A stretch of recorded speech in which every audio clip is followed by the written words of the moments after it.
आज हम हिंदी की किताब का पाठ 5 दोस्त की पोशाक पढ़ेंगे। तो ये कहानी है नसरुद्दीन के बारे में। और मुल्ला नसरुद्दीन जो थे वो एक सूफ़ी थे जो फ़ारस में पर्शिया में रहते थे। तो उनके ऊपर कई सारी कहानियाँ बनी हैं। उन्हीं में से एक कहानी है ये दोस्त की पोशाक। एक बार नसीरुद्दीन अपने बहुत पुराने दोस्त जमाल साहब से मिले। अपने पुराने दोस्त से मिलकर वे बड़े खुश हुए। कुछ देर गपशप करने के बाद उन्होंने कहा, चलो दोस्त, मोहल्ले में घूम आएं। जमाल साहब ने जाने से मना कर दिया और कहा, अपनी इस मामूली सी पोशाक में मैं लोगों से नहीं मिल सकता। नसीरुद्दीन ने कहा, बस इतनी सी बात। नसीरुद्दीन तुरंत उनके लिए अपनी एक भड़कीली अचकन निकाल कर लाए और कहा, इसे पहन लो, इसमें तुम खूब अच्छे लगोगे, सब देखते रह जाएंगे। बन ठन कर दोनों घूमने निकले। दोस्त को लेकर नसीरुद्दीन पड़ोसी के घर गए। नसीरुद्दीन ने पड़ोसी से कहा, ये मेरे ख़ास दोस्त जमाल साहब, आज कई सालों बाद इनसे मुलाकात हुई है। वैसे जो अचकन इन्होंने पहन रखी है वह मेरी है। यह सुनकर जमाल साहब पर तो मानो घड़ों पानी पड़ गया। अब जैसे आपने मुहावरे किए थे तो वैसे ही यहाँ पे मुहावरा है, घड़ों पानी पड़ना, मतलब बहुत शर्म आना। बाहर निकलते ही मुंह बनाकर उन्होंने नसीरुद्दीन से कहा, तुम्हारी कैसी अकल है? क्या यह बताना ज़रूरी था कि यह अचकन तुम्हारी है? तुम्हारा पड़ोसी सोच रहा होगा कि मेरे पास अपने कपड़े हैं ही नहीं।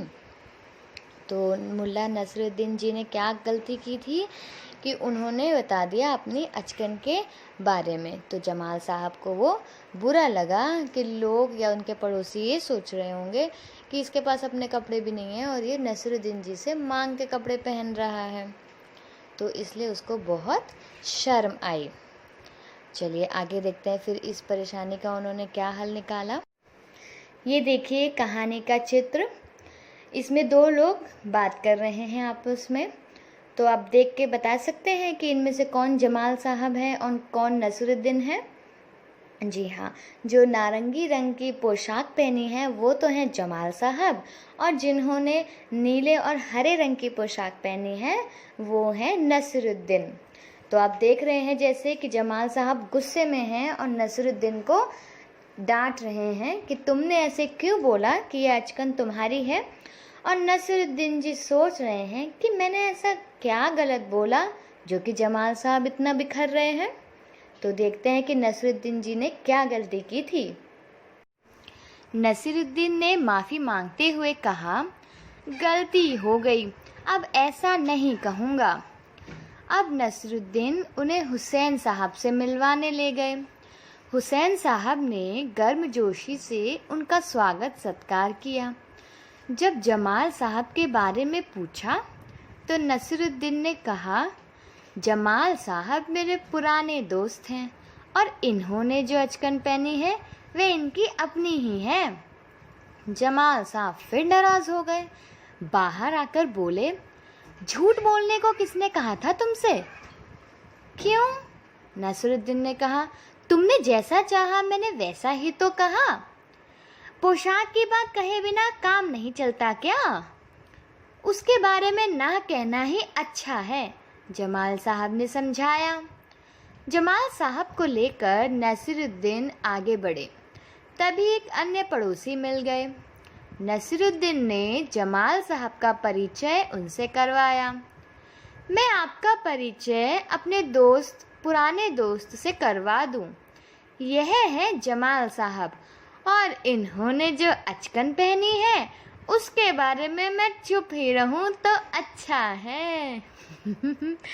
तो देखा बच्चों आपने कि बेचारे नसरुद्दीन ये समझ ही नहीं पाए कि जमाल साहब उनसे कहना क्या चाहते थे, और हर बार वो जैसा जमाल साहब कहते वैसा कर देते।